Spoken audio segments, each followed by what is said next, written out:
ಬೆಳ್ಳುಳ್ಳಿ ಮತ್ತು ಈರುಳ್ಳಿಗಳನ್ನು ನಾವು ವ್ರತಗಳನ್ನು ಮಾಡುವಾಗ, ಧಾರ್ಮಿಕ ಕಾರ್ಯಗಳನ್ನು ಮಾಡುವಾಗ ಯಾಕೆ ಬಳಸುವುದಿಲ್ಲ? ಬಳಸಿದರೆ ಏನಾಗುತ್ತದೆ? ಅದರ ಹಿಂದಿನ ಕಾರಣವೇನು ಎಂಬುದರ ಬಗ್ಗೆ ತಿಳಿಯೋಣ. ಈರುಳ್ಳಿ ಮತ್ತು ಬೆಳ್ಳುಳ್ಳಿಯನ್ನು ಆರೋಗ್ಯಕ್ಕೆ ಸಾಕಷ್ಟು ಉತ್ತಮವೆಂದು ಪರಿಗಣಿಸಲಾಗುತ್ತದೆ. ಇದು ಆಹಾರದ ರುಚಿ ಹೆಚ್ಚಿಸುವುದರ ಜೊತೆಗೆ ಅನೇಕ ರೋಗಗಳ ವಿರುದ್ಧ ಹೋರಾಡಲು ಸಹಾಯ ಮಾಡುತ್ತದೆ. ಆದರೂ ಇದನ್ನು ಕೆಲವು ಧಾರ್ಮಿಕ ಕಾರ್ಯಗಳನ್ನು ಮಾಡುವಾಗ, ವ್ರತಗಳನ್ನು ಮಾಡುವಾಗ ಬಳಸುವುದಿಲ್ಲ. ಇದರ ಹಿಂದೆ ಒಂದು ಧಾರ್ಮಿಕ ಕಾರಣವಿದೆ. ಇನ್ನು ಹಿಂದೂ ಧರ್ಮದಲ್ಲಿ ಅನೇಕ ಜನರು ಬೆಳ್ಳುಳ್ಳಿ ಮತ್ತು ಈರುಳ್ಳಿಯನ್ನು ಕೆಲವು ವಿಶೇಷ ದಿನಗಳಲ್ಲಿ ತಿನ್ನುವುದನ್ನು ತಪ್ಪಿಸುತ್ತಾರೆ. ನವರಾತ್ರಿ ದಿನಗಳಲ್ಲಿ, ಹಬ್ಬ ಹರಿದಿನಗಳಲ್ಲಿ ತಾಮಸಿಕ ಆಹಾರವನ್ನು ನಿಷೇಧಿಸಲಾಗಿದೆ. ದೇವರ ನೈವೇದ್ಯದಲ್ಲೂ ಕೂಡ ಬೆಳ್ಳುಳ್ಳಿ ಮತ್ತು ಈರುಳ್ಳಿಯನ್ನು ಬಳಸುವುದಿಲ್ಲ.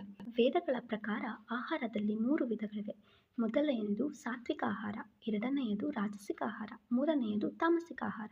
ಈ 3 ರೀತಿಯ ಆಹಾರಗಳು ಮನುಷ್ಯನ ಜೀವನದ ಮೇಲೆ ವಿಭಿನ್ನ ಪರಿಣಾಮ ಬೀರುತ್ತದೆ. ಸಾತ್ವಿಕ ಆಹಾರ